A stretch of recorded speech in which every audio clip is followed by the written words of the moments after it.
সবাইকে বসন্ত পঞ্চমীরও আন্তরিক ও প্রীতি পুজো আছে। হাই ফ্রেন্ড, সবাইকে জানাই শুভ সরস্বতী পুজোর আন্তরিক ও প্রীতি শুভেচ্ছা।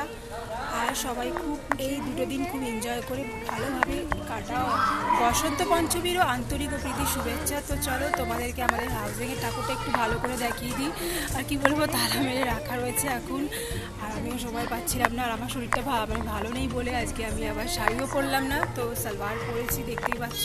তো চলো তোমাদেরকে আমাদের এই পূজা মণ্ডপটা একটু দেখিয়ে দিচ্ছি। তো দেখতে পাচ্ছ আমাদের হাউজিংয়ে সরস্বতী ঠাকুরটা খুবই সুন্দর সাজিয়েছিল। আর এখানটা দেখতে পাচ্ছ তালা মেরে দিয়েছে। তো তারপরে তালা খোলা হলো, আর তখন আমরা ঢুকলাম। আর দেখো এত সুন্দর আমাদের মায়ের মূর্তি ছিল, তো খুবই সুন্দর সাজানো হয়েছিল। তো তোমাদের সাথে আমাদের হাউজিংয়ের ঠাকুরটাও শেয়ার করে দিলাম। তো এরপরে চলে আসলাম একটা ঘোষবাগান। মণ্ডপ হয়েছে। এটা কি পুজো আছে? তো এখানেও খুব